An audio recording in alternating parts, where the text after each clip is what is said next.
Hello and good afternoon. I'd like to welcome you all to this afternoon's licensing subcommittee meeting. Before I hand over to members, I would just like to read out the remote hearings protocol. Can I request that you only speak when invited to do so by the chair? If you wish to speak, please raise your hand and direct all communication via the chair.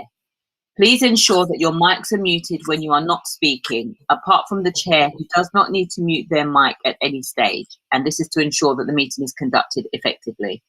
When speaking, please be succinct and do not exceed the allocated time frames. If you're referring to a page or picture in a report, please refer to the specific page number. If you are experiencing any technical difficulties, please use the chat function within Google Meet to alert the meeting, or dial in with the phone number and PIN provided within the invitation. Please do not use the chat function for putting formal questions to the subcommittee. Any persistent disruptive behaviour will result in removal from the meeting. Can I also ask that once all applications have been considered, any remaining parties will be asked to log out of the meeting. Please do so promptly so that councillors will have the opportunity to deliberate and make a decision on each application they have heard. Each party will be notified of the decision within 5 working days. However, I should advise that if you contact the licensing service tomorrow morning, you will be provided with a very basic and skeleton decision. At this point, can I hand over to members and invite them to elect a chair, please? Thank you. I'd like to nominate Councillor Peters now. Thank you. Is that seconded? Councillor Smith, are you happy with that? You're on mute, I think. Sorry, I did agree immediately, but you didn't hear me. Thank you very much. It's nice to know that you both agreed. Okay, so first of all, apologies for absence. We have received none of them. Third agenda item is declarations of interest. I did raise with officers a concern that on the review later on, I do regularly use the restaurant next door to the bar, which I think is kind of related to it. But I don't feel I have any personal interest in it, and there's nothing that should leave me unable to make a fair decision on the application from the police. So I'm just declaring that if I happen to know the people, but I'm not even sure I will do, so I'd raise that. Agenda item 4, minutes of the previous meeting. We don't in fact have any minutes to consider for today, and so in the paper copy I would then refer you to agenda item 5, which is the substance of the meeting this evening. Looking for it now. You changed the format. It's different from what I was looking for normally. Anyway, we've appointed the chair and we've done the introduction. On each application, the licensing officer will outline the report, which will take 5 minutes. The applicants are then asked to present their case in 5 minutes. We will then ask the responsible authorities, which in this case, I think Environment Protection, the licensing and the police, to say why they're concerned about this application. We will then be inviting other persons, that's the neighbours, anyone who's objected in advance to the application, to present their case. All of these are 5 minutes each. We will then have a discussion, and there really is no need for anyone to go into great lengths on their presentations, because we're all quite experienced on this committee, and we will explore anything we need to know in the discussion. We'll then go in the same order, responsible authorities, other persons, applicants and licensing officers. Sorry, that's reverse order, to sum up their arguments before then leaving it to us to make a final decision. Obviously, if we were meeting in person, we would retire out the back of the meeting and come back and tell you the decision there and then. Under this remote procedure, I'm afraid we can't do that. So we will make the decision in private, and it will be available to people if they ring up the licensing department tomorrow morning. I think I've covered everything. Have I missed anything out there, Amanda? No, everything's covered. Thank you. Councillor Smith, are you happy? Yeah, very good. Thank you very much. I thought you were waving your hand there. Okay, so agenda item 6 then is the application to vary the premises licence for 205A Lower Clapton Road. So first of all, can I invite the Principal Licensing Officer to outline the officer report? Thank you, Chair. Licensing Service already received an application for a variation of premises license under Section 34 of the Licensing Act 2003 for Blondies 205A Lower Clapton Road to extend the hours of supply of alcohol, include recorded music, late night refreshment, supply of alcohol for off sales, and to amend conditions as stated in the agenda. Representations from Environmental Protection, Police, Licensing, and other persons remain. Also, I noted within the report on para 1, page 2, the supply of alcohol for off sale should be stated 12 to 2300 Monday to Sunday. I have nothing else to add. Thank you, Chair. Thank you very much. Any questions from members? No. Okay, so we'll move straight on then to the applicants, Verity Cox and Charmaine Cox, to explain why they are seeking this variation and why they think the variation would be compliant with our licensing policy. Okay, thank you so much for all coming together today to have a listen to our application and our reasons why we think it would work within what we've been doing. So we've applied for internal opening hours till 1 o'clock Monday till Wednesday and till 2 o'clock Thursday to Saturday. External opening hours of till 10 p.m. Each day from Monday to Sunday. Like I said, to rework the conditions 23 and 30, and also off sales from 12 till 11 p.m. each day. As to condition 23, the rear garden should not be used after 9 or 9:30. We propose a change till 10 p.m. We take the importance of our business of our surrounding neighbours seriously and thought it courteous to give them a heads up that we applied for a later licence, so they had the opportunity to speak for themselves on the matter. We've since had a face-to-face meeting with them, and as we applied for 11 p.m, we've now decided to change it to 10 p.m, as we both agree that that would be more socially acceptable for both their lifestyle and the applications that we've asked for. As of condition 1.9 on page 5 of the Statement of Licensing Policy, it says that it determines it should be based on one of the is the fact that of how many people of the local residents have put in opposition, and we only had 2 residents that made formal objections for the 11 p.m. external area, and we've obviously now since to change that till 10. There've been no other objections that were placed about our extension of hours, despite the application presented in the window. We've left the application notification in the window up until now, just wanting to see who else would have had an objection to our hours, and no one else has come forward. If anything, we've had people comment on it saying that they'd welcome like extra hours to the venue. Also that Charles Rockwell, when he came down to visit, said that 10 p.m. would also initially had said that 10 p.m. Would be a more sustainable closing time. Also, the licensing authority normally restricts, it says that the LP6 says the licensing authority normally restricts external areas and outdoor activity between 8 a.m. and 10 p.m. So given our asking times fall within the Hackney Council guidelines, we feel it would only be fair to be granted given that the submitted closing times fall within those hours. So that's the external application. Condition number 30, we suggest the rewording, if possible, of no barbecues to Charles Rockwell's rewording, which would be to erroneous submissions emanating from activities or processes in the rear garden shall not be given rise to nuisance as any unassociated or residential premises. So he mentioned that in Appendix B1. So the indoor hours extension, in reference to 2.16, page 11 of the Statement of Licensing Policy, we haven't received any other local objection that refer to the opening hours. We've had the application notice in the window, as I said, since April.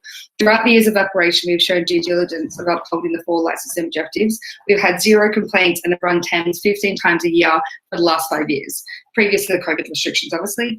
And again, with no complaints, there has never been an escalation of crime disorder during these events, and believe that we've helped to make the area a safer place. By extending our hours, we believe an additional 20 hours of entertainment and cultural contribution to the heritage of Hackney, and we believe a welcome addition to Lower Clapton Road in Hackney, and want to continue to have a positive impact on the local community. As to 1.1 and 1.2 on the statement of policy, we believe that they're more than a drinking location, but also a cultural hub where we creatives and other people are able to come together and meet like-minded people. Having established that been running the TENS for 5 years with no complaints, we believe that this is proof that we don't negatively impact the local community and its residents. We also promote a non-alcoholic menu in able to make sure that we're not entirely an alcohol-fronted business, and that we believe we're a cultural space to experience live music and culture, just as opposed to pushing alcohol sales.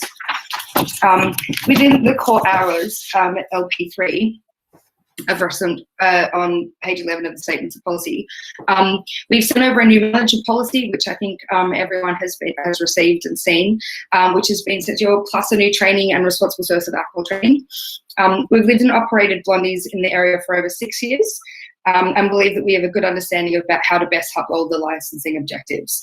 We've been, again, with no complaints, and with our neighbours throughout the existence, we've become a welcome addition to the community. We're also a proud and safe space for our customers, especially our females in the queer community. We're supporters of the Women's Night Safety Charter and are signed up to the Hackney Nighttime Portal, which ensures that everyone's able to enjoy the Hackney life in the most safest way possible. All staff are trained regularly to be women's nightlife safety ambassadors and to maintain a safe space for the queer community. They will be trained to identify safety issues further more than they already are and alert management to any other issues. We have added security as a added condition to make sure we're protecting the public and our patrons, and have included our additional conditions, which I'm sure you guys have all received as well, which is in Appendix A. As to 4.26, which is on page 22 of the statement policy, it said that each case should be based on individual merit, and we believe that history shows that over the last 6 years we've become a hub within the alternative music community, and the culture that surrounds it. With the closure of Big Red and Crowbar and other live music venues like that, we believe there's a lack of institutions providing this culture, and we feel like to maximise the time in our venue in order to bring together this community. We've also had a partnership with local live music magazine Kerrang, and we've had patrons and fans visiting our venue from all over the world. We feel like our hours we currently have with limited further opportunities for these things to happen, and also to affect the diversity and patrons of our bar and Hackney as a whole. We believe that we are more than capable of running our business with the extended hours submitted throughout the years without being a hindrance to the local community, and we hope that you guys feel the same way. So thank you for listening. Sorry, I wanted to write it all down because obviously this is a little nerve-wracking. So. Thank you very much. I think that might have been a little bit more than 5 minutes, but I didn't set my watch at the start. Sorry, we did try and time it. You were obviously speaking very fast. While you were speaking, there's questions of clarity. I just wanted to ask one. Sure. I couldn't find it in the papers, but I recall at some point it is raised that your opening hours are currently constrained by your planning situation. So just out of interest, have I understood that correctly? And are you doing anything to regularise that planning position? Yes, so basically we're working on our planning application at the moment. We had been advised that they don't always necessarily coincide each other. So while we've been working on our licensing, we were able to submit that, and then working on our subcommittee, we're then going to be working on our planning. Like we're working on the side, but yeah, this is our main priority. We've been obviously. in contact with them already as well. So Thank you very much. Just wanted to check that. Okay, Councillor Smith. Yeah, just very quickly, Chair, just a point of clarification, because I know this is not really the time to get into this, but on the application, it's talking about recorded music, and you mentioned live music several times in your briefing there. So I just want to sort of clarify what the position is, please. Well, yes, but I would have thought, doesn't government permission now allow live music whenever alcohol is being supplied? Isn't that one of the changes we've had in the last year? So I'm not sure that live music does require an extra license, but I'd welcome advice from Amanda on that. Sorry, could you just repeat that again, Councillor? And I'm not sure if the applicant has frozen. Yeah, I can't. Okay. Could you repeat the question, or shall we wait for them to return? Actually, shall we wait for them to return? Let's wait for their return. But could you just tell me the question again so I can prepare? So the question was, Councillor Smith said they refer to recorded music. Yeah. They've also talked about live music. Yeah. And I was suggesting that under the latest dispensation, if you have a alcohol license, you don't actually need an additional permission for live music. Have I understood that correctly, Amanda? I'm not sure about that. I'll check that. I'll check. Anyway, the question was to Blondis. Sorry, Blondis, you were frozen out there, but we haven't. That's okay. Sorry, yeah, we just have to refresh to come back. Yeah, so we were just mentioning that we were affiliated with the live music scene and that we do work within the live music hours that are allowable till 11 p.m. So we're not asking for an extended live music license, just that we were under the understanding that to be open till out later, we had to apply for recorded music at the same time. Right. Yes. So they don't need to seek a further license for the live music because it only goes up to 11. And yes, they are. The application is correct that it's recorded music as well. Thank you. Thank you. Thanks for that clarity. Any other questions, Councillor Smith? No. What about you, Councillor Bell? One quick thing, one small thing. First one is in paragraph 3.2 of the main report. It tells us there were no 10s for this calendar year.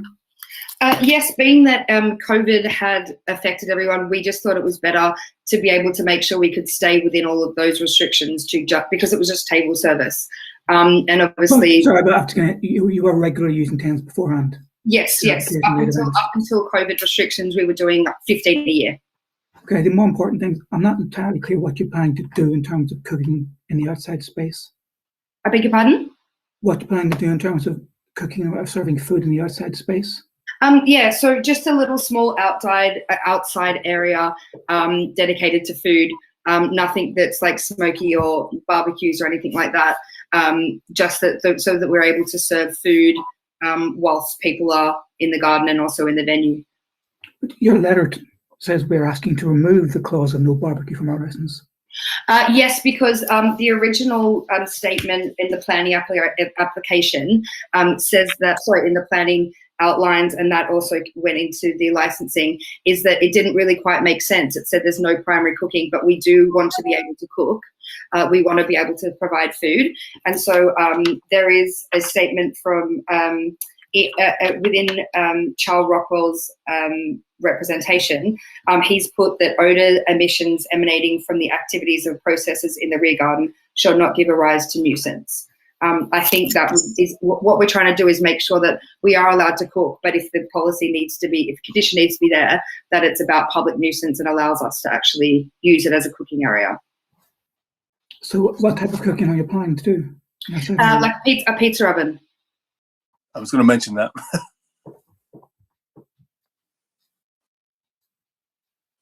Is the pizza oven wood-fired? No, it's gas. Right.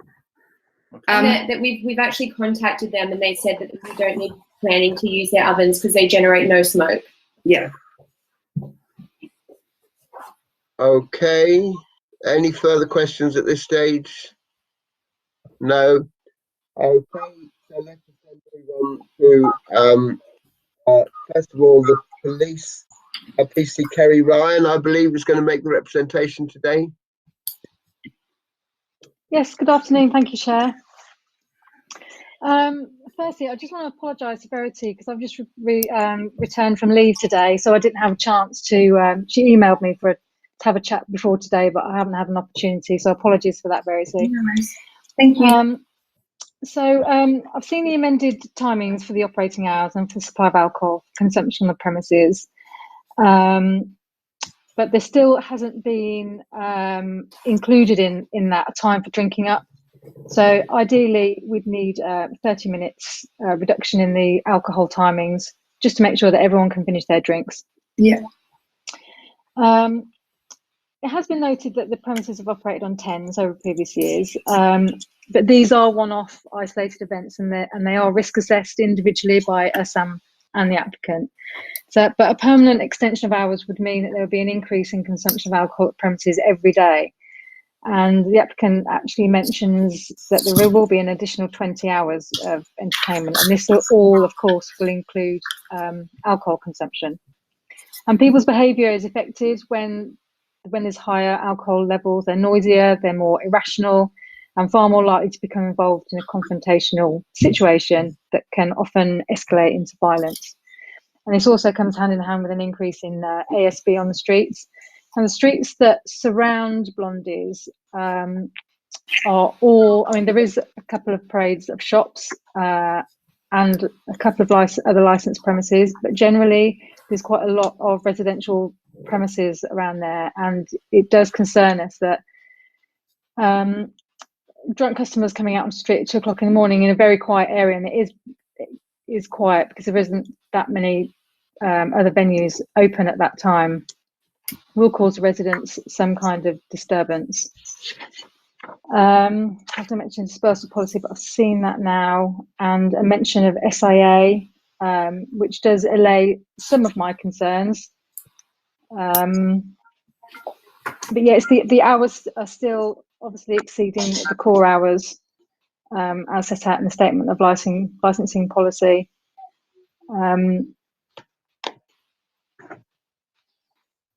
I think that's all from us at the moment. Thank you. Thank you very much, Kerry.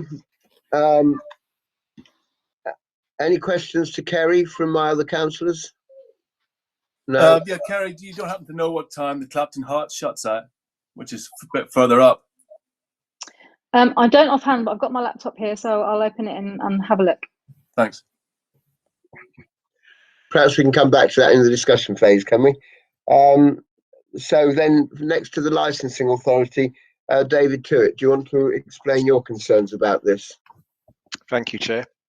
So my representation is at Appendix B2 within today's agenda. So essentially, as you say, I've set out that the premises is, sorry, just bear with me. I think we ask everyone to bear with us in these difficult times doing things online, which is not perfect. It's my appendix. My representation is at Appendix B3. So essentially, just set out that the premises, as has already been referred to, seeks a variation for hours which are beyond those as set out in LP3 within the core hours policy contained within the council statement of licensing policy. So there are some concerns that the additional hours could have a negative impact on the promotion of licensing objectives, essentially by extending the hours of activity and the availability of alcohol and the associated regulated entertainment that would go with that extended hours of activity. I have been contacted by Ms. Verity Cox, and we just had a very brief email exchange. So in that, I again directed Ms. Cox to LP3, and obviously I can see that it's a key part of the applicant's application hours that exceed that policy. So it's understandable that the applicant is seeking activity beyond that. And I'm sure we'll get to that in the discussion, but just for now, it's just to highlight, obviously, that those proposed hours do exceed the core hours as set out in the policy at the moment. Thank you, Chair. Thank you very much. Should we move on and take Rockwell from Environmental Protection? Yep. Sorry, Councillor Snell, sorry, Chair. Chair, can I just make a Yes, quick of course you can. Of course you can. I don't know if Mr. Tuitt has seen the amended hours that the applicant's referring to, because he hasn't mentioned anything about that. Apologies. Yeah, I should mention I have seen the amended hours, but the closing times or proposed closing times are still outside of policy on some days, on some of the days. To be honest, I was tempted to ask that question myself, so thank you, Amanda. Okay, any questions from other members of the committee? No? Yeah, just a clarification of what those amended hours actually are. I mean, apart from the back garden, are we talking about the back garden here, or are we talking about all the hours? Is that a question, or would you like me to? I think for clarity, yeah. So we all understand them. Yes, of course. So 10 p.m. In the rear garden from Monday to Sunday, which we had originally done 11, and spoke to our neighbours and other people, and we decided that to make sure that we're working together with our neighbours, that 10 p.m. was a better time. And then we've asked for 1 o'clock during the week and 2 on the weekends, which was, as PC Ryan discussed, I should have mentioned that there would be a drinking up time, obviously during the week at 12:30 and then on the weekend at 1:30 to give us that half an hour time. Okay, so I'm slightly confused about the amended hours, because I thought it was the amended hours to the hours that you were requesting. That's not. We haven't, not to our knowledge. We haven't had a discussion with anyone else amending other hours. Okay. It was just the exterior hours at the moment that we'd like amended on our own times before we got to you guys.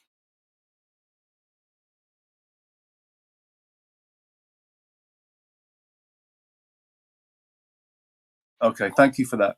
No problem. Look, I'm sorry, Suba, can you help us with this? I'm getting a little bit confused with these different bits of paper going around. Can we just go through the original paper documents we were given and bring us completely up to date with what hours we're now looking at? So first of all, recorded music. Yeah, so whatever the hours which stated in the report is from 2300 to 1, Sunday to Wednesday, and from 23 to 2 a.m. Thursday to Saturday. And what are they now? Have they been changed? 11:30 they are now, no. I think, isn't it? No, they've not changed. As per the report, since it's been drafted for the committee, there have been no changes. It's just the rear garden, which was changed from 2300 to brought forward to 2200. Yeah. Correct. So the hours are as set out in the report still, yes? Yeah. Okay, the written report. Okay. I'm sorry, I was getting confused. So the only thing that's changed is the rear garden. Have I understood that correctly? Okay. Yes, correct. Right. Okay, good. Sorry to hold you up, Rockwell. We're ready for you now, I think. Can you tell us what your concerns are? Right. My concerns are, I'm environmental protection. I will look at the prevention of public nuisance. I did actually visit and speak to, I believe it was Charmaine, yes. On the 13th of April, with regards to the amendments of condition 23 and conditions 30. I do apologize. I don't have an actual agenda in front of me, so I think you would need to actually refer. I don't know which part of that document you would need to refer, but it's actually in the document itself, in the agenda. What my concerns is the hours that they wanted initially to go to 2300 hours, but then they reviewed it after speaking to their neighbors and were going to go to 10. My concerns were that there is a condition planning-wise, and I did speak to Ms. Cox at that time, that needs to be varied. And the reason why that condition was there was to protect the amenities from noise. If you have visited Blondie's, to the rear there are, it's enclosed on 3 or 4 sides with adjoining residentials. If they are going to use their outdoor area, which is uncovered, then the noise inevitably will spill across and could cause a loss of amenities and also public nuisance to the neighbors.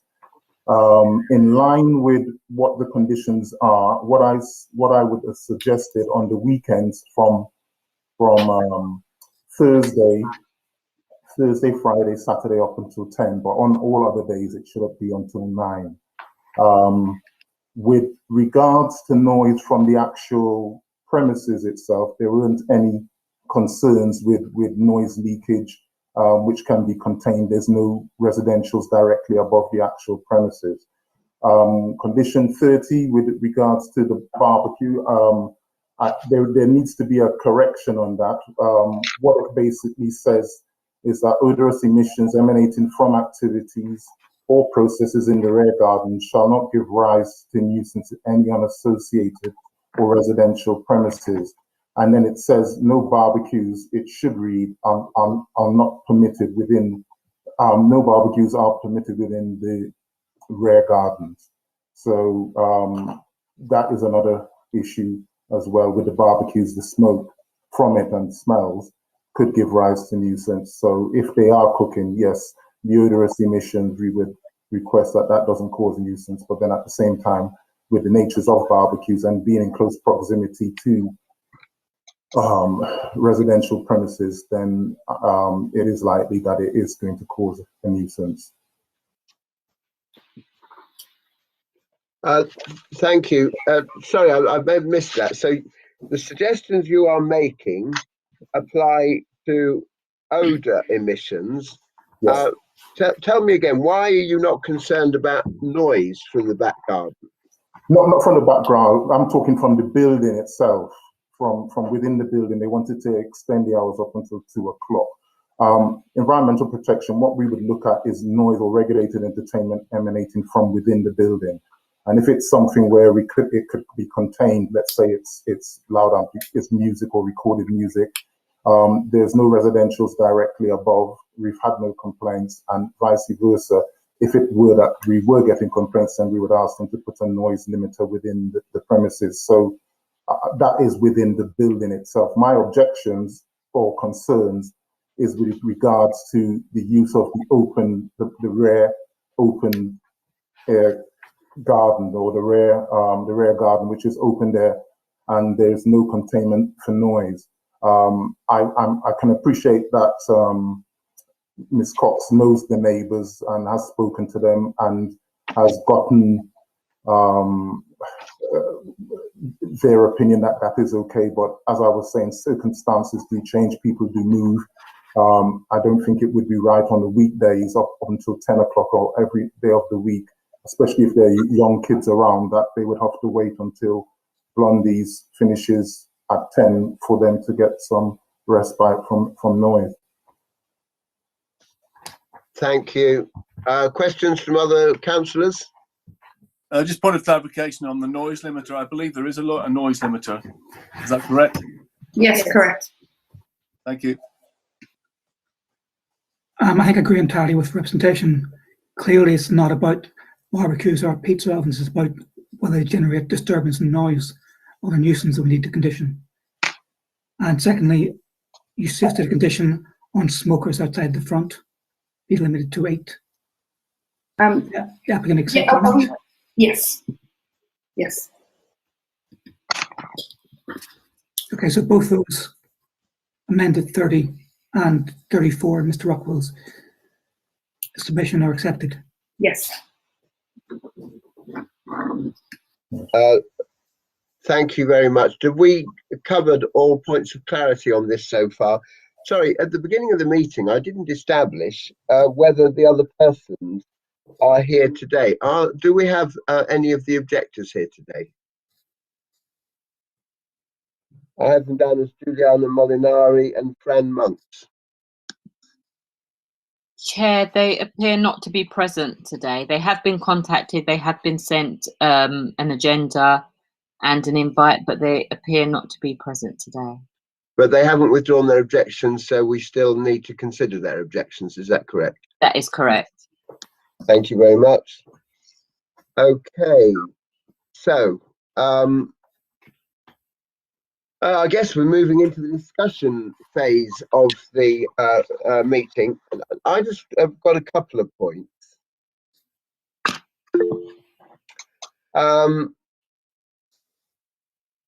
I mean, I'll be frank with you, to the applicants.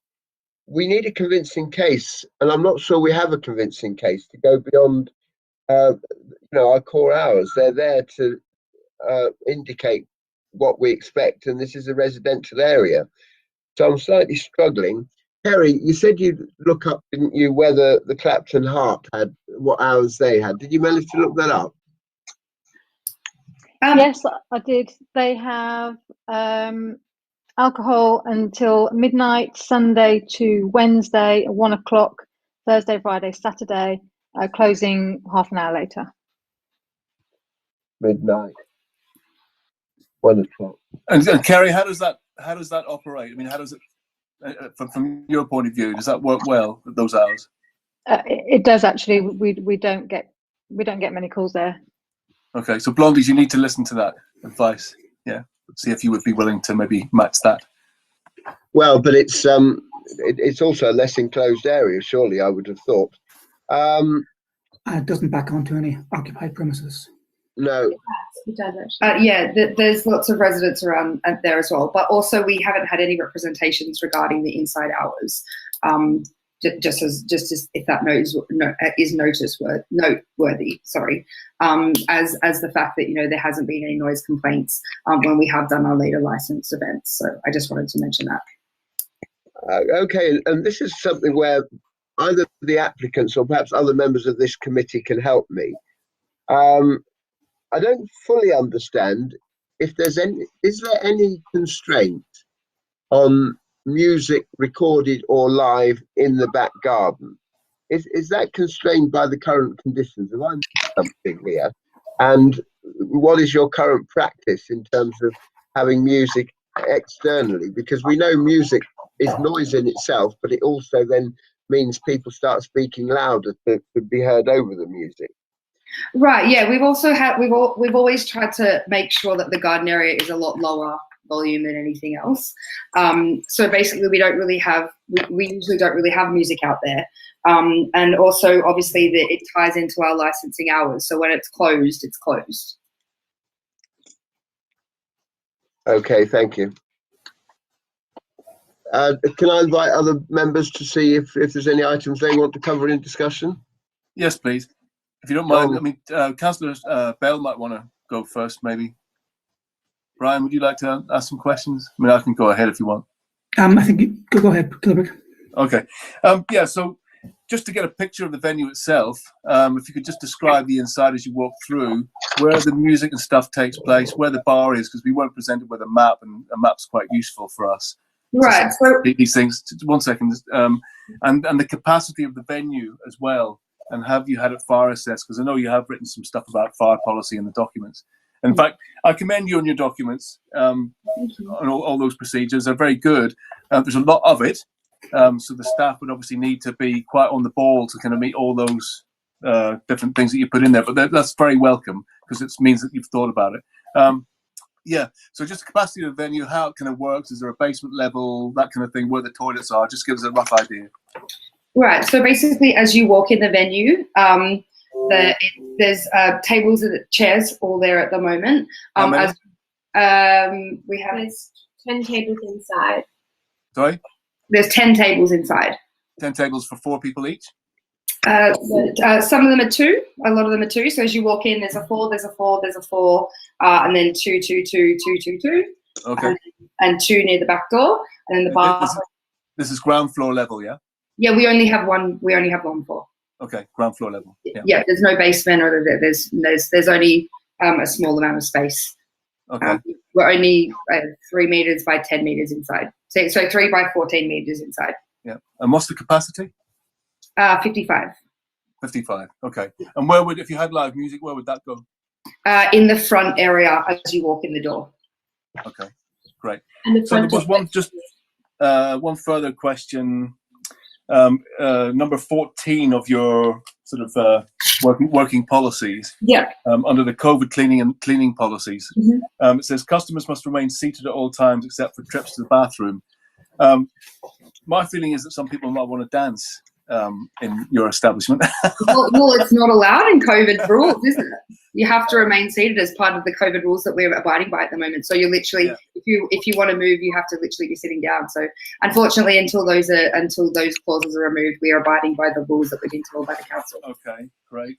Yeah, I think that was it for the time being, Chair. Thank you. Thank you. Councillor Bell.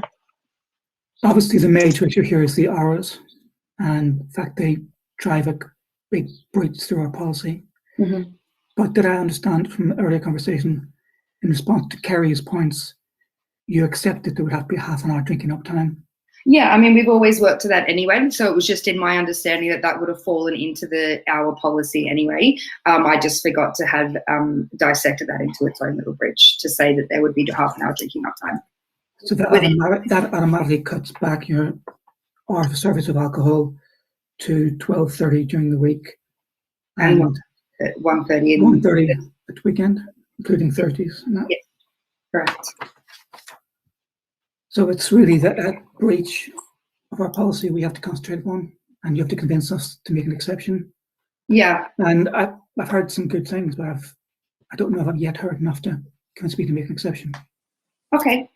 So I think one of the things is obviously like we've always tried to make sure that what we're doing isn't outside of the realms of what is acceptable. And I think that shows in the way that when we've been able to do our 10s that, you know, there hasn't been an escalation of crime disorder. There hasn't been any of those things. There hasn't been a nuisance to the community. Otherwise, we would have had complaints. I think that would have been on our record as shown that, you know, we haven't been showing due diligence. And it has been 5.5 years pre-COVID, and we were able to uphold all of those objectives. There are definitely licensed venues around, you know, within a mile radius that have, you know, later licenses in the garden and both internally and their actual premises license. It's, you know, down the road, there's places that are open till 3 up until 5 o'clock in the morning. But obviously what we're trying to do is we don't want to be open till 3 or 5 o'clock in the morning every night.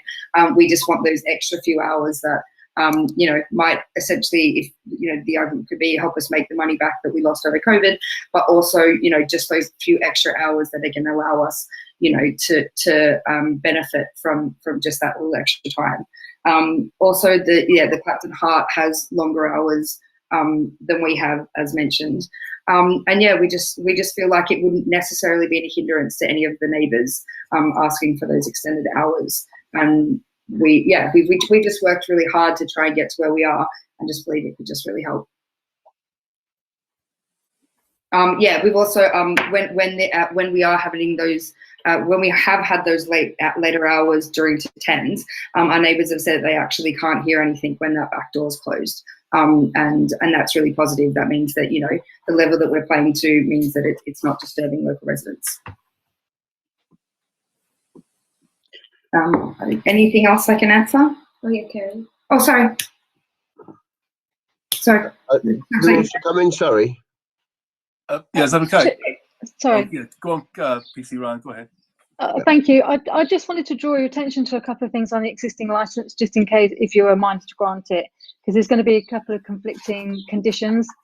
So condition 17 on the current licence says music shall only be played at a level that allows a face-to-face conversation at normal speech level.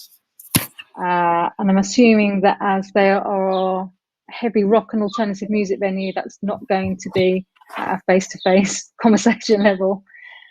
So that would need to be dealt with. And there's also another one, 22. Patrons will not be allowed to take drinks, glass or open containers outside the premises at any time except for the rear. And I think, Verity, that you're having tables at the front until 10 o'clock?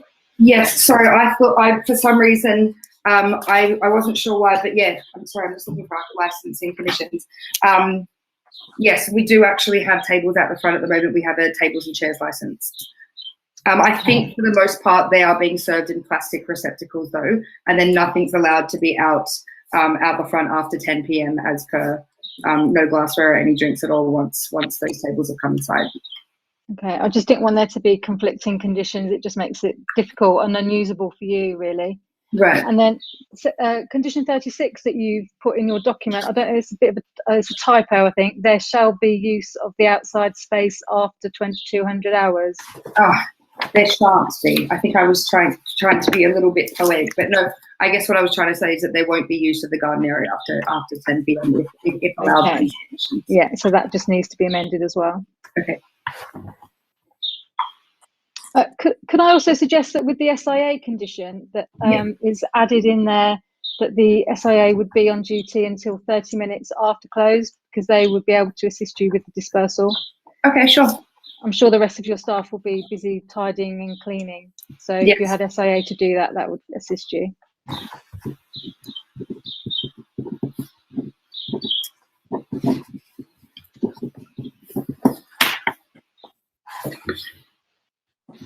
Right. I mean, I'm afraid like Councillor Bell, I'm not convinced. I mean, we have to have regard to individual applications, but it does worry me the location of the back garden being so directly close to residential properties, and it does worry me that this. I'm afraid, don't feel I've heard a reason for,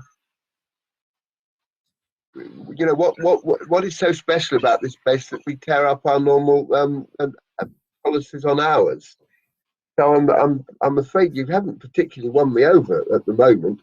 I don't know what more we can cover in discussion though. Should we just move to closing remarks? Amanda, do you think there's anything that we've missed that we need to address from the legal perspective?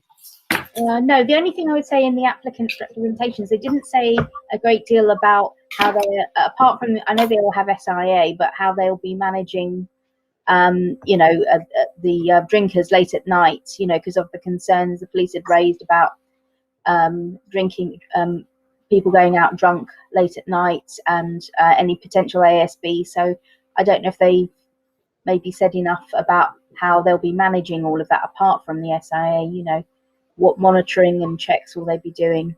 That was only an observation. That is a good point. I was just looking at the at that condition 38 that Kerry was sort of referring to, and it talks a dispersal policy with an SIA in place, but normally we put SIAs in place on a risk assessment. Can you point us to exactly where you're going to be employing the SIA? Where does it tell us that? Well, there is only one entrance from the front, so there is no external entrance to the building. So we have a SIA member of staff at the beginning, at the entrance point, who does regular checks of the bathroom while someone else is able to stand at the door, one of the staff members, to make sure that he's like checking the amenities and stuff like that. But yeah, one employed at the front. Otherwise, yeah, that's how we've always run our SIA. And at what times do you employ them? We put it into our conditions that we'll be employing them from 9 o'clock until closing, and obviously, as Kerry mentioned, that we do till half an hour after closing. Oh, okay, got it. Yeah, that's only Thursdays and Saturdays, isn't it? I beg your pardon? It's only Thursdays to Saturdays, isn't it? Yes, that's what we put in our agreement as it stands. Sorry, I found it now. Thanks very much. I've found it. Okay, should we move to summing up comments? Anything else from Councillor Smith? Come on. Yeah, just I'd like to give the applicants an opportunity to kind of consider dropping their hours that they've requested, and I'd like them to look at maybe Sunday in particular, because Sundays are kind of, you know, I don't know. It just seems a bit.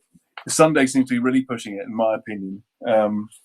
But yeah, just give you an opportunity to maybe just sort of think about that. Yeah, Just. Do you guys mind just giving us a 30-second break while we just have a little chat? Yeah, that's up to the chair. You can have 30 seconds, absolutely. Just switch your mics off and talk amongst yourselves. Yeah, we just need a little time to have a quick thank you very much.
All right, thank you for giving us a second. Sorry, we just needed a little bit of a recap between us. So I just wanted to jump in if I have a second so obviously, sorry, Peter, you did say that you weren't entirely sure that the reasoning as to why our case was specifically different. I just wanted to pick up a few things that are pointed out in the Statement of Licensing Policy. 1.12 is on page number 5. And it says the vibrant mix of entertainment and leisure activities in the borough makes Hackney attractive to visitors, an exciting place to live, not only for light life, but the daytime and early economy too. I think we definitely fall into that category. That's kind of part and parcel as to why people keep coming back. On the back of that, the licensing hours 2.16 says the council supports the principle of flexibility in its approach to licensing hours and will consider the merits of each individual application. And I think being the fact that we do believe that we've managed to make a cultural hub within our what we've been trying to do. I think that is part and parcel why we feel like this case could be special and on a merit that is a little different to say your regular pub down the street. As far as we've been able to have a lot of different acts come through, and as far as a mix of vibrant entertainment, I feel like that's exactly part of what we're trying to do within our business. So as far as Sunday hours, when you say restriction, what would be your what proposal and how could we discuss what would be the limited hours that is a potential for us, being that we're in this with you guys? Councillor Smith? Well, I mean, personally on Sunday, I'd be going to 10:30. I'd be going for core hours on a Sunday for sure. And I mean, I would also consider maybe dropping the amount of time you want for the other days as well a little bit. That would be my kind of view. That's up to you, as to whether you want to do that or not. But that would be my advice. Okay. I just think because we haven't had any complaints from our neighbours or anything, we also, our neighbours in the garden have said that they don't hear anything at all once our back door's closed. If we close at 10 o'clock out the back, and we haven't had any complaints before throughout all of our 10s, we don't see the reason why we shouldn't be able to extend our hours if it's not any nuisance to the public. If we've had so many, this should surely count as merits and should be considered when coming up with the hours that we're requesting.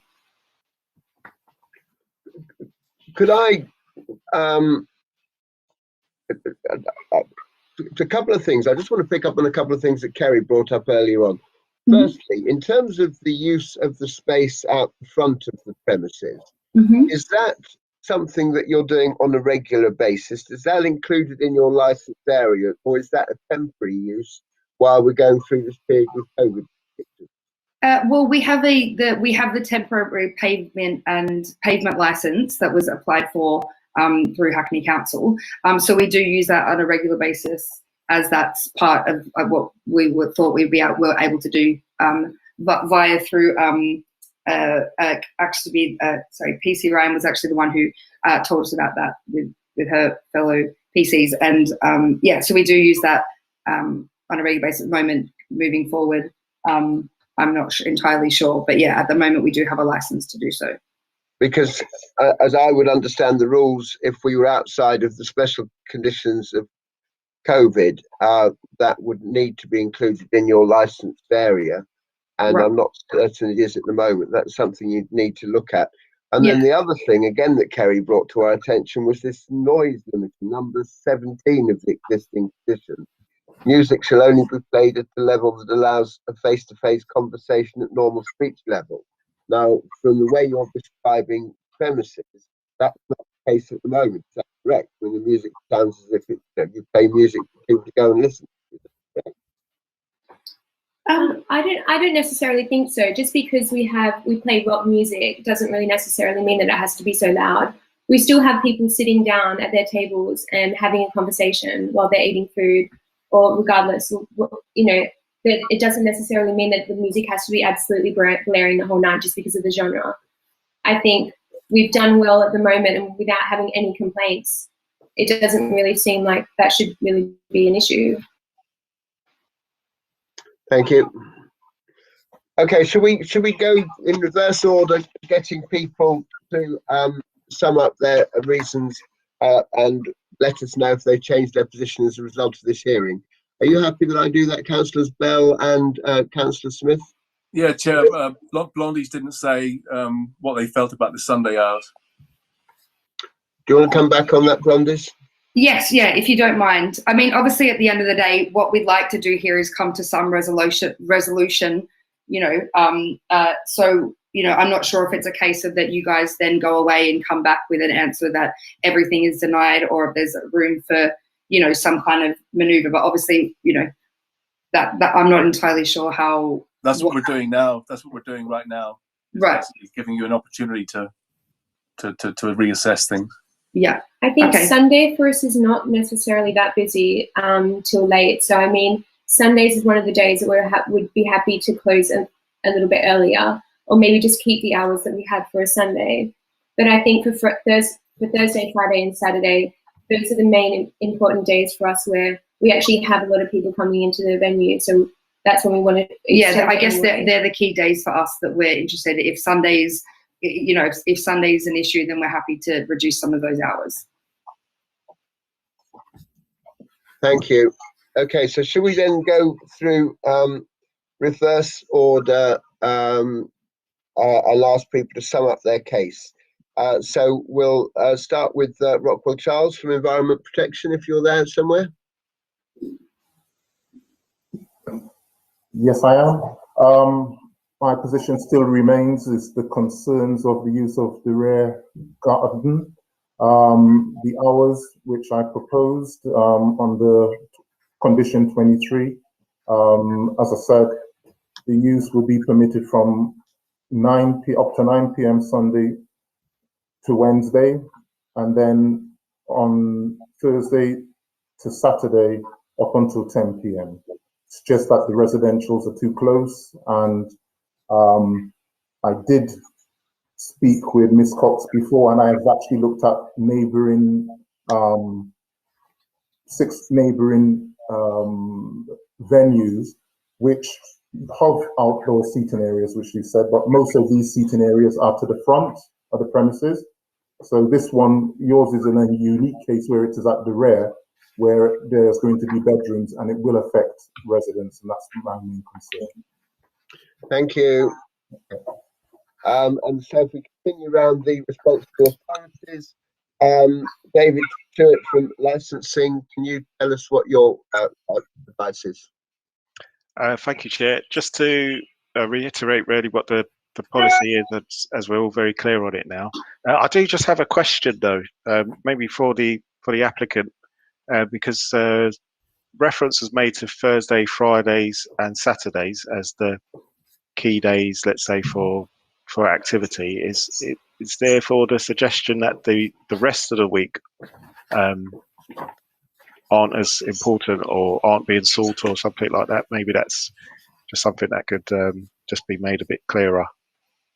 I think yeah, the key days that definitely for Thursday, Friday, and Saturday. But we just wanted to open the opportunity for there to be other hours that are open on the other days as well. Okay, thank you. Yeah, so obviously we're very clear what the policy says. We've heard from the applicant in relation to lack of complaints and mitigation measures that have been put in place. So I guess really it's just a case of whether the subcommittee are satisfied with what they've heard this afternoon. Thank you, Chair. Thank you, David. And then Kerry Ryan from the police. Thank you for your very helpful comments and observations today. How does your position stand now? My position remains the same. I'm concerned about dispersal, about the additional alcohol consumption then coming out onto the street, and the music thing, the condition 17. I mean, condition 17 basically makes it background music. But they describe themselves in their own paperwork as, where did I just see it, a hub within the heavy rock alternative music scene. So that kind of, for me, that kind of clashes a little bit. But yes, my position still remains. Thank you. Thank you for bringing that to our attention. And so finally, back to the applicants.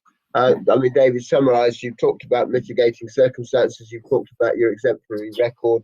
I suppose I might also ask, because the police said earlier, I think, there's or perhaps police or licensing, why not just use 10s? Because there is a substantial difference in something that's a permanent change as opposed to just something you do on special occasions and you do your risk assessment and you manage it and all that sort of thing. So why do you need to change the hours rather than continue to rely on 10s as you've done in the past?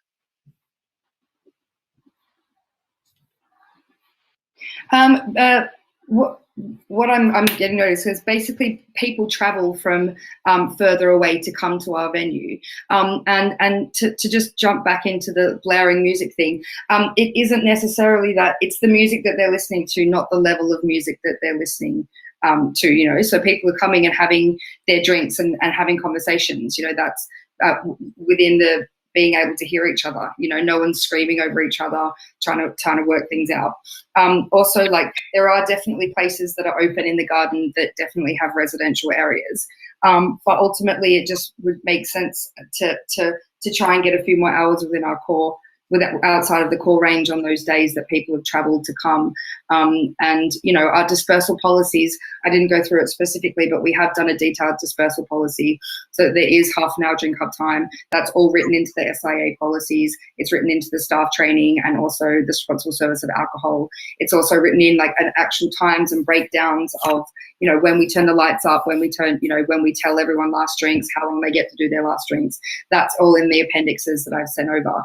So we have done a lot of work into making sure that it's not just, we're trying to get everyone drinking loads and then throwing them out onto the street. Like, we have done a lot of preparation into making sure, like, if we do get these extended hours, there has been like a lot of thought that's gone into making sure that we're not creating nuisance and that we have thought about being respectful to the neighbours and trying to make sure that, everyone's like being passed, made sure that they're leaving in a certain respectful manner. So.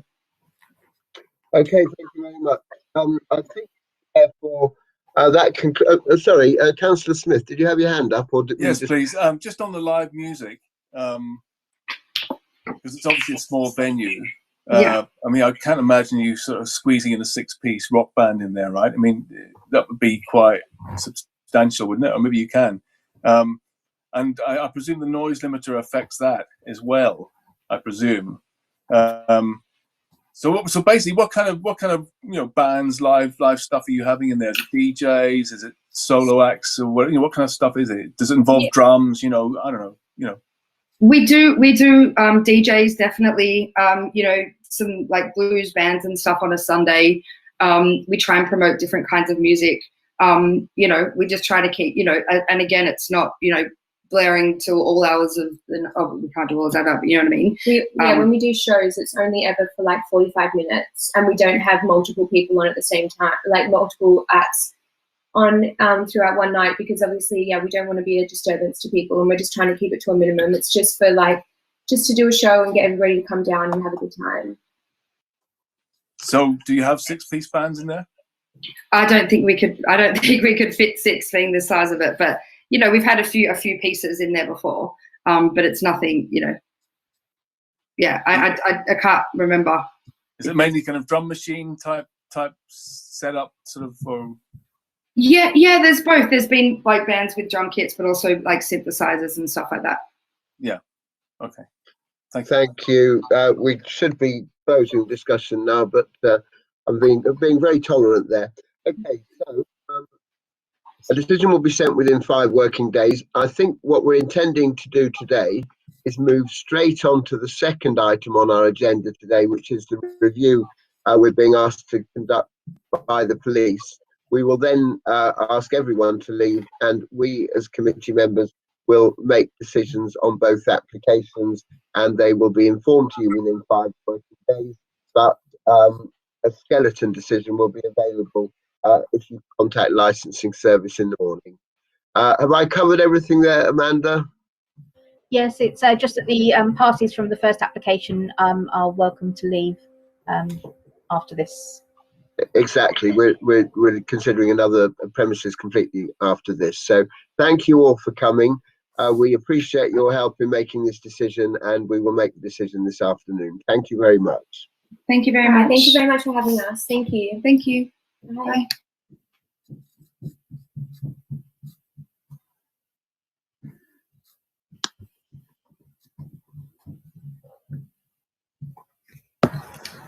Chair, I hope you don't mind me staying just to observe. If that's okay. Fine, David. You're always welcome to stay and observe. Right, we have Have we got the right numbers? Let's just check. With Natalie, can you check we've got the right people here? Chair, would it be possible to have a little 2-minute break? I wouldn't mind getting a drink, actually. It's hot today, isn't it? I'm going to get myself a little drink of orange juice. So let's all go and have a 5-minute break and be back 5 minutes exactly. Okay. Thank you.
Are we ready to reconvene? Amanda, are you there? Yes. Natalie?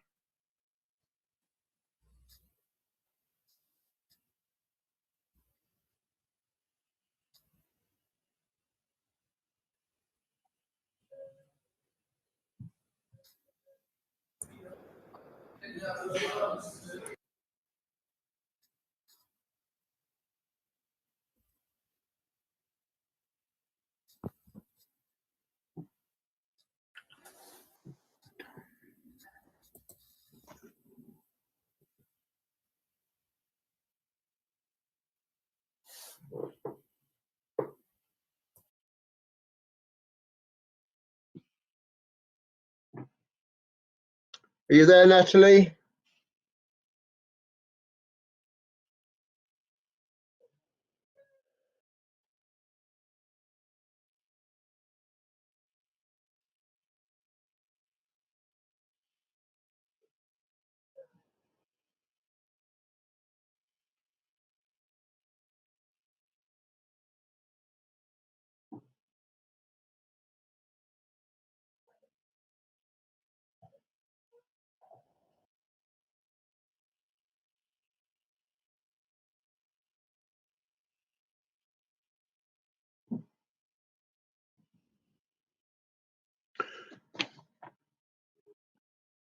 I think we're still waiting for Natalie, aren't we? We shouldn't really start without Natalie, should we, Amanda? No. Not without her, no. I'll try and contact her.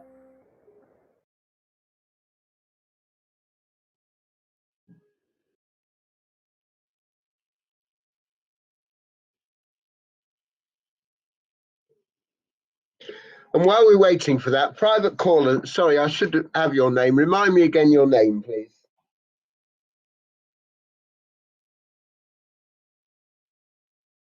I believe it's PC Mark Perry, who is who's provided evidence. Okay, thank you.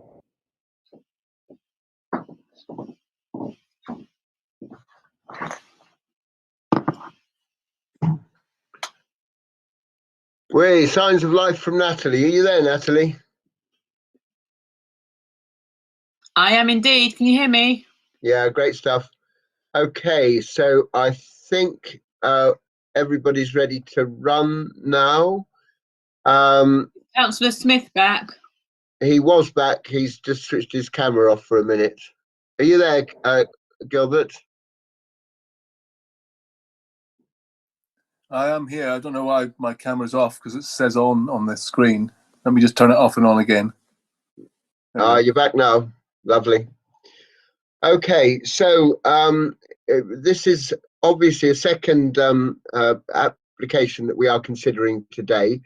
For those who were not here at the start of the meeting, I was appointed the chair by my colleagues, Councillors Bell and Smythe. I did warn the meeting right back at the beginning that I am a regular user of the Anatolia restaurant next door to part of Hackney, and so I thought I might recognise some of the faces before us this afternoon.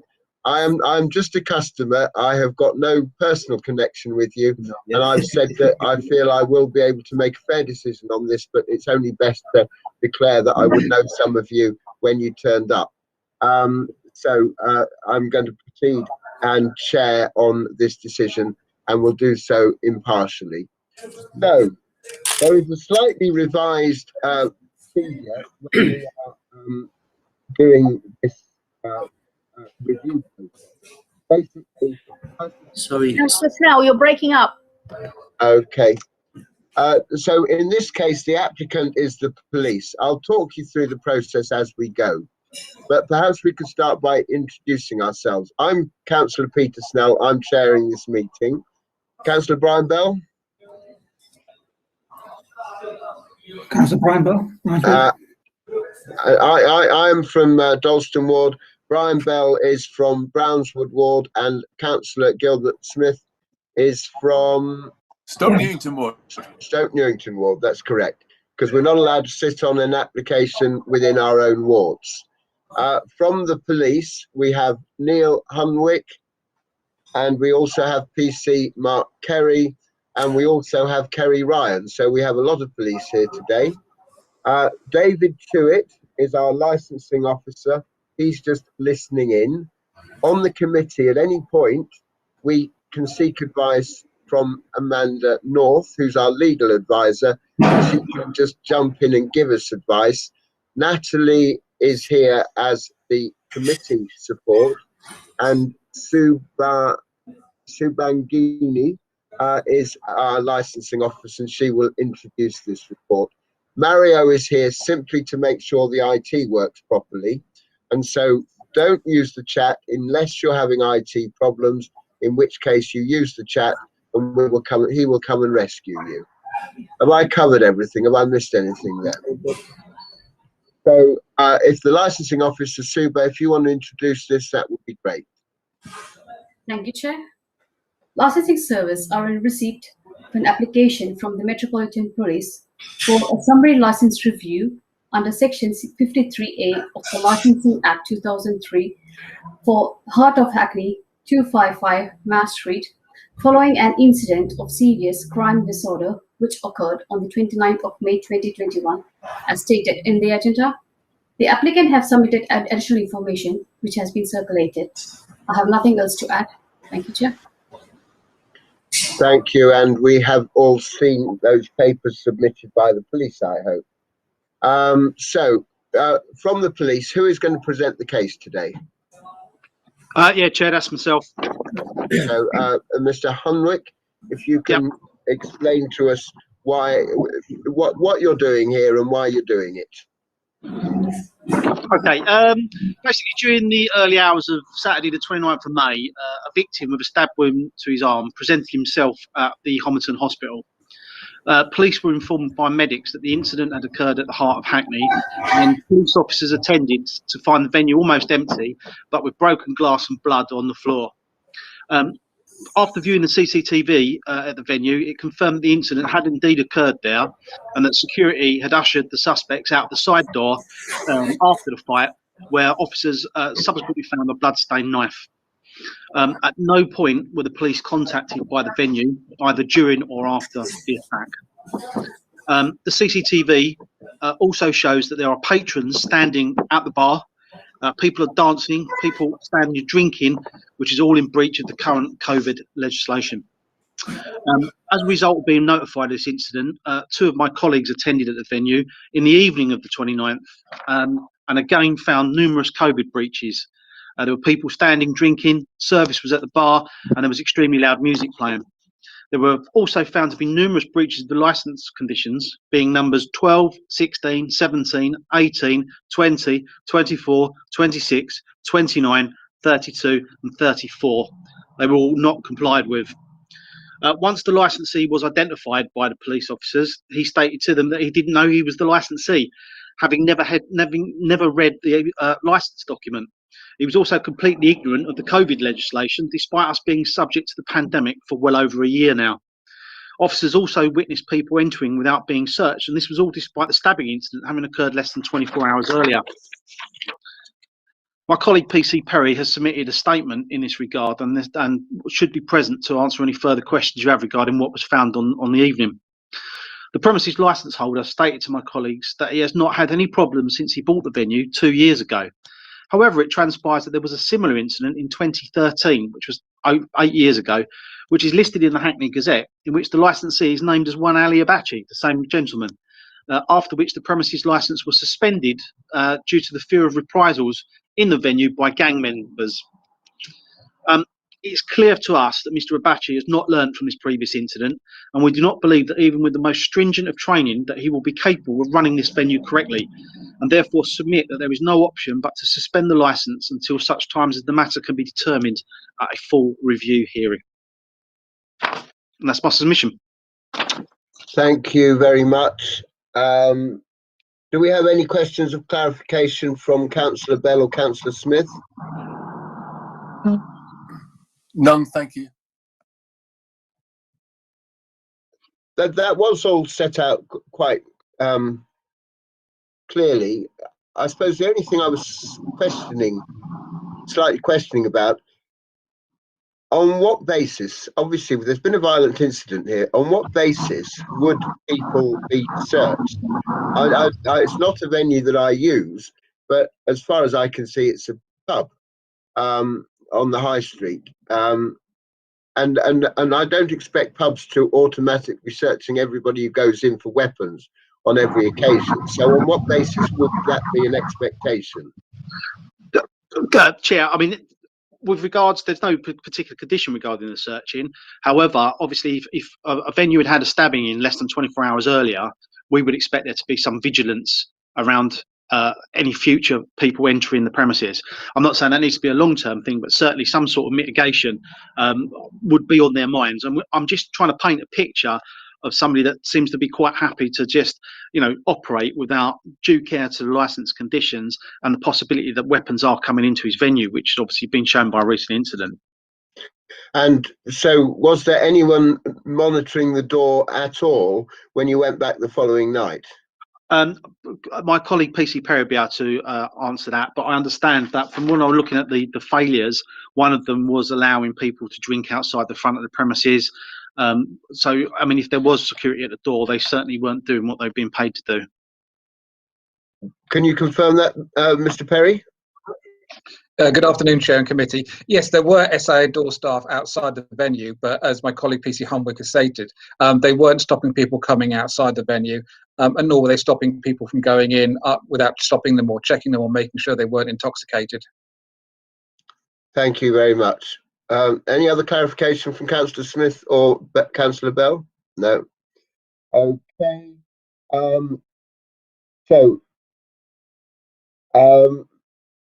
It goes back to front. I have to get my head together. So this is an application from the police. No other responsible authorities have a view on this, do they? So we're now looking for, I think, the premises license and club certificate holder to respond to the issues raised. So I think perhaps we could clarify a bit more, though. The point, as I understand it, of what you're seeking today, you put an immediate closure prohibition notice on. That expires today. What you're seeking is that we maintain the suspension of this license for 28 days, pending a full hearing, because what you're suggesting to us is that, given the recent history, these premises cannot be relied upon either to observe the COVID regulations or to properly protect people inside the venue. Is that correct, Neil Hunswick, or am I putting words in your mouth? No, Chair, you've pretty much summarised it. We don't believe that, given the previous history, that we can trust the current premises license to do exactly that, safeguard the people inside and comply with the current COVID legislation. So until such times as we can, or you council can determine it, then we're asking for its closure until then. Okay, so over to the licensees. Can you just explain to us who you are? Who are you all licensees? Do you have a legal representative with you? Who's going to do the speaking today? I've tried to make the police case as clear as possible. So basically, that's what we've got to argue against. Name is Hussein Aksu. I'm the managing director at the premises. My name's On the Island. I'm the director of Solid Security Services, so I supply the security guards, door supervisors to Heart of Hackney. My name is Ali Abajir, licensor. Thank you. So who's going to speak to us on these issues? I'll be speaking, just to say, and just another thing, just to note that we did get Mr. Guy Hicks to represent us, to help us with this matter as well. Due to short notice, he was unable to attend this meeting, but he's on message with us, so he's on text. He's at another meeting at the moment. He's trying to help via text. And he will, again, help us to work with the police so nothing like this happens again. We'll try our best. And yeah, he will be at the next hearing that will be in 28 days, I guess. And he's got a plan ready for us already, apparently. So he's got a few ideas for us already. So effectively, you're recognising that the suspension will continue for 28 days and you'll be making a more considered and properly prepared case at that. Yeah, we're going to I get understand further correctly. training done properly, and like I said, Guy's going to help us with all of that. Yeah, we would need that time to, like I said, get staff trained for stuff like that and put all the things that I wanted in place as well. Okay, so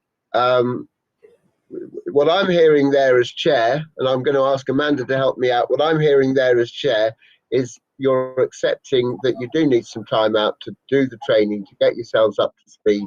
You're hoping to be able to present a much stronger case in 28 days, and you're going to get external help to do that.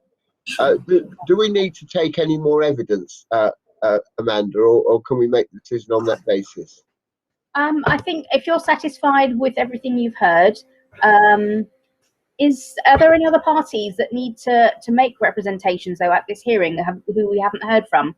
I'm not sure. From your list, is there anyone else on the list that's due to speak who hasn't spoken yet? That's what we need to just double check to make sure everyone's had a chance. I accept that the operators have effectively accepted the proposed suspension. Okay, on my prompt sheet, I'll read through it. Ask the subcommittee if they have any points of clarity. I think Councillor Bell, Councillor Smith. Councillor Smith. Yeah, well, just to give the applicants an opportunity to kind of explain why you weren't up to speed in the first place. You were operating a venue there. What was wrong with that? Why were you not up to speed before, which you should have been? Up to speed meaning, sorry? Well, just, knowing who the operating in accordance with the conditions. Yeah. I understand, yeah. Who the licensee was and stuff, and your DS supervisor and all that, Mm-hmm. There are a couple of things that I would like to add on as well. As a security provider, at the same time I do a consultant as well, so I work close by with Guy Hicks. So I've advised my clients to work with Guy Hicks in this matter. I've been providing security for Heart of Hackney 2019 August time. So I'm based in Hackney. I'm on Chatsworth Road. We are ACS approved company. We do, when we take a contract, we do risk assessment, site survey, a SAM instruction in place to make sure the security knows what they're doing. Coming back to the officer Neil, allowing the other group coming out from the back door. Of course, the group was close to that exit at that moment. So what they done, rather than two groups, because everything happens sudden, so no one's aware how things happened. So I've got the statement from the both security officers that was working on Heart of Hackney.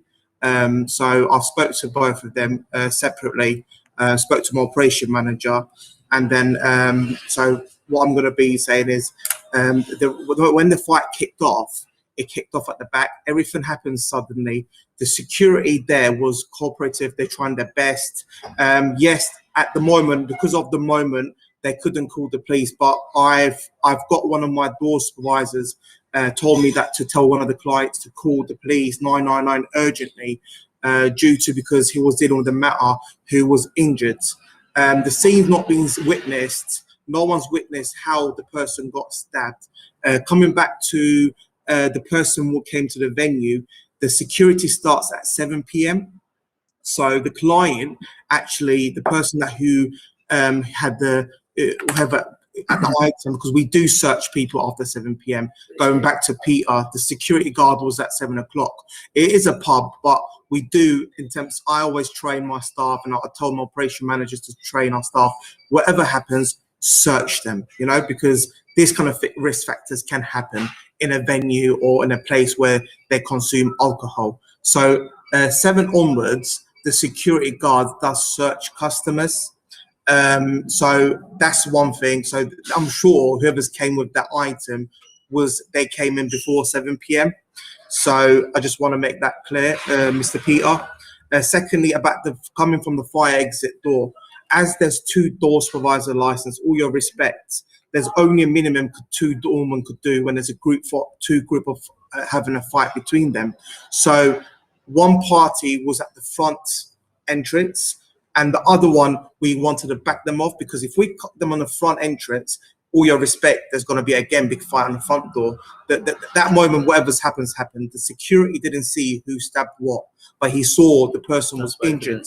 So yeah, absolutely. So we at that point, of course, when you do detain someone, if someone's committed a crime, you need to have the manpower. If you feel that your health and safety is at risk, of course, you have all the right to say, okay, but as I said, call the police. So you are cooperating with something. But because the security officer was dealing with the person that was stabbed, you could clearly see on the footages, he did not have no moment. The management there, again, they were dealing with the matter. So the security... Sorry, as chair, if I can intervene, I slightly worry about this, Councillor Smith, because there is going to be a full hearing. This is where you're going to be putting your argument. We accept now that this is going to go to a full hearing. All parties accept that, and I don't think it's really fair to the operators for them to go into great detail. No, can I just rephrase one question? It's just really to give them a heads up on how important this is that you get these next 28 days right with Guy Hicks, yes? So in preparation for the next hearing. So why, Mr. Abachi, didn't you know you were licensee? Why were you not aware? I mean, the police statement's quite damning. Why did you not know that you were the licensee? Sen nasıl bilmedin diyor sen licensee'ydin? We can't see Mr. Abachi. We can't see Mr. Abachi. I was translating for him as well, but I think he answered that question without me translating it to him. So there was a misunderstanding there. Butchen is a DPS. He's a license holder there. But Butchen is the DPS there. Not the licensee. Ali's the licensee. So he's the licensee. But on the DPS, you'll see Butchen there. So I think there was a miscommunication between him because he can't, all your respect, he's got a language barrier. So maybe there was a misunderstanding there. Yeah, so that misunderstanding is really important to get right. Yeah, of course, agree with that. Agree with that. Just a little bit of advice, that's all. Of course. That's why, sorry, Peter, Mr. Meetup, that's why I've advised them, because I've know Guy Hicks' long way history, because I'm a local as well. I live in Hackney. So I've been working in Hackney the last 11 years. So my company's based in Chatsworth Road. So that's in Homerton side. So I know Guy Hicks way before when he was a licensing officer. So once he's finished his career there and he became a consultant, so I've strongly advised Guy Hicks to become a consultant for them. So he could find the right candidates in the personal license holders, so to make sure this incident does not take place and minimize any risk factors. All your respect, this is the industry, it's bound to happen. Yeah, any place, any venue, any bar, there's alcohol consuming, anything's going to happen, and we're all sure we've all experienced something in the venue. Well, it's not something that we're prepared to accept on this committee, I'm afraid, but of interest, you say people would be checked on the way in. And I mean, I'm interested in this just as a general way of keeping people safe in Hackney. But exactly what checks are you using? Are you using metal detectors? Are you using wands? Are you going inside people's bags? What is the normal drill? Okay, when you go into people's bag, you can't go physically put your hand in the bags. You're not allowed at that, but you will ask the person to say, look, can you take things out if there's a lot of things there? So the bags will be searched. There'll be body search happening with the metal detectors. If not with, right now because of COVID, we do it with more metal detectors. Before we used to do hand search. But as I said, there are other privacy places people can actually put items, and we all know this, and we can't check the person's private areas. But we do full search, body search, make sure if they do have any items or anything that shouldn't be in the property, then we don't allow inside. Okay, I think that's enough on that point. Any other clarification from... Councillor Snell, I think PC Perry would like to say something. Okay, sorry, I didn't see your hand up there. Thank you, Mr. Perry. Can you please give us your contribution? Yes, thank you, Chair. I take your point. This isn't the full hearing to seek the revocation of the licence. This is just the decision as to whether the licence should be suspended pending that hearing. I just want a point of clarification. It was made very clear to the management present. We asked him who was in charge, who was the manager. He said it was not him. The manager was coming. while we were waiting for the 10 minutes or so, we asked, well, who is in charge? What is your role? It was only when my colleague PC Atkins called up a copy of the license that we then discovered that Mr. Abbasi was actually the premises license holder. It came as a total shock to him. But what was even more shocking to us was that not only did he not know he was the premises license holder, he did not know what the 4 licensing objectives were, and he did not know the conditions on his license. So how can he expect his staff to uphold the conditions on his license if he himself does not know it? To suggest otherwise is simply an untruth. Okay, as I say, I don't want to get into too much depth here. You're making a convincing case for obviously suspending the license for the next 28 days.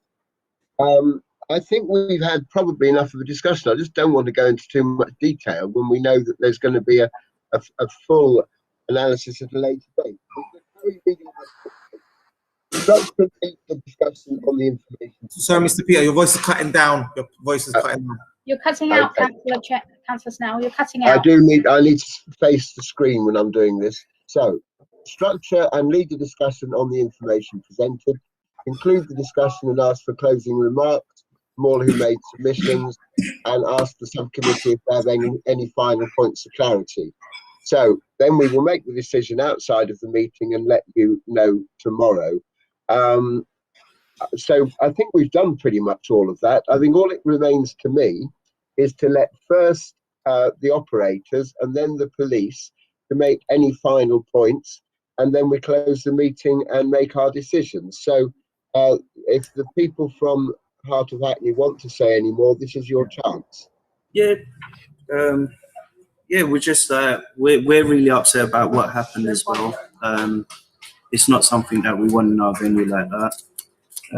And we have hired professional help, which will help us in the future as well. Yeah. And I'm just going to get a speech from Ali so I could translate that. Yeah. The only thing is, all your respect, is all been pandemic, and we are apologise. We do apologise on our side. We've got duty care, and maybe the duty care has not been 100%, but we are working forward towards it. And what Ali's saying, he is getting the professionals in the area, like Guy Hicks, to be involved. He is getting security 7 days there. So he's been employed. He's been getting door supervisors for 7 days for the last 2 years. He's been getting security. So he is doing his best on that side. So he does apologise to be in this place today. This incident took place, and in the future reference, he will do everything that anything doesn't happen again. Clearly, it goes without saying, COVID training for staff, training in COVID conditions. I've been on some of the online training that's been given. It's extremely useful, and I have heard officers complimented by licensees who say they've been very helpful in just letting licensees know what they should be doing to keep everybody safe. Okay, do you want to just sum up, Neil Hunswick, or you said your piece? No, Chair. I mean, I've said my piece. We obviously made the application for this interim steps. It would appear that the licence holder accepts that, and obviously the remainder of what's gone on, etc., will come out at the hearing within 28 days. Thank you very much, everybody. That's been very helpful in helping us decide this application. That is it for today. We are now going to go into private session to consider our decision. And as I say, if you wanted to ring into licensing tomorrow, they'd be able to tell you the outcome. But I think we're all in agreement on this one, so this is not going to be controversial, because we know what's going to happen. And effectively, this will be reconvened in 28 days' time. Thank you. Thank you. Take care. God bless. Thank you, Chair. Thank you, members.